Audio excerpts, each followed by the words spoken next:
Advocate are Saroj दास हरिराजपुर ग्राम पंचायत सरपंच प्रार्थी। आपण चिन्ह कौन रही? मोर चिन्ह निशुणी चिन्ह। सरपंच प्रार्थीर जो प्रतिद्वंदिता चली से आम हरिराजपुर पंचायत 6 जन प्रार्थी प्रतिद्वंदिता कर मुख्य दल अच्छी। चतुर्थ मु निजे स्वाधीन प्रार्थी। पंचम स्वाधीन प्रार्थी मोर जन भाई से सरपंच प्रार्थी दौड़ सामिल अच्छा।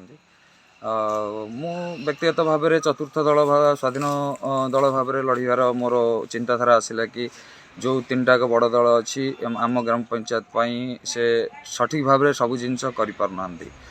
तेणु मु भाविली मुझे आग को आसे ताले ठारू अधिक भल काम कर लोक मान जो आवश्यकता अच्छी से ध्यान दे पूरण करने चेष्टा करी। आउ रहा व्यक्तिगत कथा व्यक्तिगत चिंताधारा ये जे मु सामूहिक विकास करने चाहे कौन सी व्यक्तिगत बा गोष्ठीगत नुहे। आप आगु कौन जनसाधारण को सहयोग कर सहयोग देखली मो गाँव में जल समस्या थिला।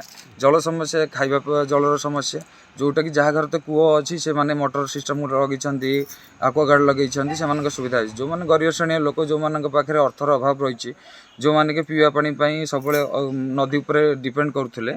आज नदी जेहेतु बालीचर हो जाइए सेठी जल समस्या अच्छी से 2 किलोमीटर 2.5 किलोमीटर जीवा से 5 किलोमीटर पड़ जाऊँचे सेठू पानी आनिकी घरे खाइबा टिके कष्ट निहाती होची।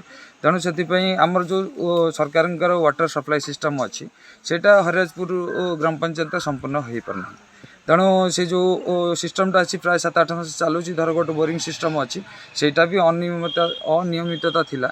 सेटा एबे लोक मानकर गोष्ठी करी सरकार पाखक बा जो माने अधिकारी माने अच्छी पाखक निवेदन करने द्वारा सेटा एबे प्रचलन होती। द्वारा लोक मैंने उपकृत एवं होती किंतु वर्षा दिने जेहेतु आमर ओभर टैंक नहीं तेणु से लोक मैंने से 4 मास पर्यंत जो बन्या जल आसूची दूषित अवस्था ताकू व्यवहार करने को बाध्य होती। तेणु से समस्या थिला लोक मानकर ये पीवा पानी आगू जीवार से समस्याटा समाधान होती।